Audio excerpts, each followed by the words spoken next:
உங்க கடைக்கு ரெகுலரா ஆள் வந்துட்டு இருக்காங்க. ஆனா அந்த கஸ்டமர்ஸ வந்து எப்படி நம்ம அதிகமா வாங்க வைக்கிறது அப்படின்றதுக்கான நிறைய பேர் சொல்யூஷன் இல்லாம பேசிட்டு இருக்கீங்க. ஏன்னா ஒரு சில பேர் பார்த்திருக்கேன். ஃபார் எக்ஸாம்பிள் என் கடையிலே பார்த்திருக்கேன். குறிப்பிட்டு பர்ட்டிகுலரா அந்த ஒரு பொருளுக்காக தான் வருவாங்க. அதாவது ஃபார் எக்ஸாம்பிள் எப்படி சொல்றதுன்னா, ஒரு சிகரெட்னா சிகரெட் மட்டும் வருவாங்க. இல்ல ஒரு பால்னா பால் மட்டும் தான். வேற எதுவும் வாங்க மாட்டாங்க. ஸோ அவங்க கிட்ட வந்து நம்ம எப்படி நம்ம அவங்கள வந்து அதிகமா வாங்க வைக்கிறது அப்படின்னா, நான் சிம்பிளா சொல்றேன். இந்த ட்ரிக்ஸை வந்து ஃபாலோ பண்ணுங்க.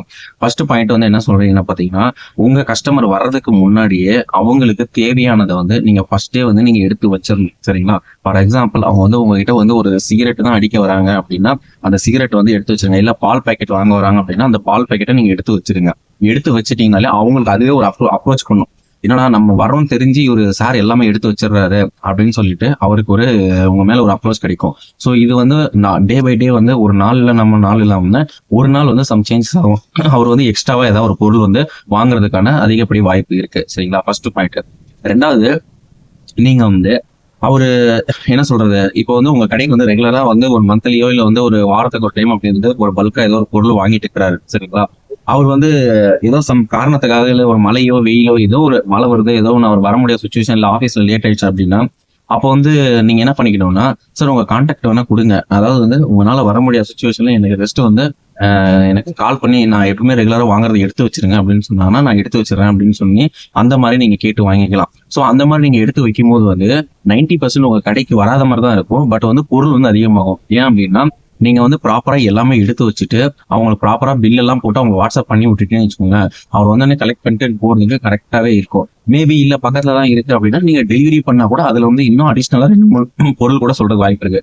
ஏன்னா உங்க கடையை தவிர்த்து வேற எதனா ஒரு கடையில போய் 2 3 பொருள் கோசம் போய் வளர்ற வாய்ப்பு அதிகமா இருக்கு. அந்த இதை வந்து நீங்க இது பண்றதுனால அவங்க வந்து உங்க மேல ஒரு அப்ரோச் கிடைக்கும், உங்க மேல ஒரு அபிப்பிராயம் வரும். ஸோ வந்து அதிகமா வாங்குறதுக்கு வாய்ப்பு இருக்கும். இதெல்லாம் நான் சொல்றது வந்து சும்மா ஒரு நாள் 2 நாள் கிடையாது. நீங்க கன்சிஸ்டன்சியா டெய்லி நீங்க பண்ணிட்டு இருக்கும்போது வந்து பாத்தீங்கன்னா நிறையவே சேஞ்சஸ் கிடைக்கும். மூணாவது ஒரு விஷயம் நீங்க நல்லா நோட் பண்ணிக்கோங்க. உங்க கடைக்கு வர கஸ்டமர்ஸ் எல்லாம் வந்து பாத்தீங்கன்னா சிம்பிளா ஒண்ணு சொல்றேன். ஒரு என்ன சொல்றது, நீங்க எந்த அளவுக்கு கான்டாக்ட் வச்சிருக்கீங்களோ அந்த அளவுக்கு அவங்களோட கான்டாக்ட் எல்லாம் சேவ் பண்ணி ஒரு வாட்ஸ்அப் குரூப்னு ஒன்று கிரியேட் பண்ணிக்கோங்க. கிரியேட் பண்ணிட்டு அவங்க வந்து பாக்குறாங்களோ இல்லையோ அதெல்லாம் செகண்டரி. சரிங்களா? அந்த குரூப்ல வந்து நீங்க ரெகுலரா போட்டுட்டே இருங்க. உங்க கடைக்கு என்னென்ன புதுசா வருது, இது வந்து இவ்வளவு கம்மியா தரும் அப்படின்றது எல்லாமே நீங்க ரெகுலரா பண்ணிட்டே இருக்கும்போது கண்டிப்பா வந்து அதுல கிளிக் ஆகி ஒரு 10 பேர் வந்தா கூட உங்களோட ப்ராஃபிட்டை வந்து நீங்க அதிகம் பண்ணிக்கலாம். சரிங்களா? நாலாவது ஒரு விஷயம் அப்படின்றது, நான் ஏன் இந்த ஒரு விஷயத்த உங்ககிட்ட சொல்றேன் அப்படின்னு பாத்தீங்கன்னா, நிறைய சின்ன சின்ன கடைகள்லாம் வந்து பாத்தீங்கன்னா ஓட மாட்டேங்குது, எனக்கு வந்து பிசினஸ்ல வந்து பெருசா சக்சஸ்ஃபுல்லா வர மாட்டேங்குது அப்படின்னு சொல்லிட்டு இது பண்ணிட்டு இருக்கீங்க. நிறைய சின்ன சின்ன கடைக்காரங்க பண்ற மிஸ்டேக் வந்து பாத்தீங்கன்னா, இந்த ஒரு விஷயத்த வந்து யாருமே வந்து பண்ண மாட்டாங்க. நான் இப்ப சொன்ன எல்லா விஷயத்தையும் யாரும் பண்ண மாட்டாங்க. மெயினா நான் சொன்ன அந்த வாட்ஸ்அப்னு சொல்லி போட்டு ஒரு குரூப். ஏன்னா நிறைய பேர் நினைப்பாங்க, மளிகை கடைக்கு என்னப்பா வாட்ஸ்அப் குரூப், நம்ம என்ன ஒரு கம்பெனியா நடத்திட்டு இருக்கோம் இல்ல ஒரு ஆஃபீஸா நடத்திட்டு இருக்கோம் அப்படின்னு சொல்லிட்டு ஒரு பெரிய ஒரு கேள்விக்குறியா இருக்கலாம். ஆனா அதெல்லாம் கிடையாதுங்க. நமக்கு பிசினஸ் வேணும்னா நம்ம வந்து இப்போ வந்து அப்டேட்டா இருக்கிறது தான் பெட்டர்ன்றதை நான் சொல்ல வரேன். ஸோ இப்ப இருக்க அப்டேட்ல வந்து யாருமே வந்து நேரடியா வந்து வாங்குற மாதிரி கிடையாது. சரிங்களா?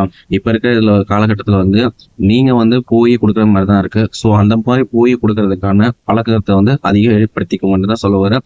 அது முடிஞ்ச வரையும் நீங்க உங்களோட வண்டியை வந்து ஒரு பெட்ரோல் வண்டி இல்லாம ஒரு பேட்டரி வெஹிக்கிளா அப்படி மாத்திக்கிட்டு நீங்க பண்றது பெட்டரா இருக்கும்ன்றத நான் சொல்ல வரேன். ஸோ எப்பவுமே வந்து நம்ம ஜென்ரேஷன் தகுந்த மாதிரி நாமளும் அப்டேட்டா இருக்கிறதும் நம்ம கடையும் அப்டேட்டா இருக்கிறதும் பெட்டர்ன்றதை நான் சொல்ல வரேன். சரிங்களா?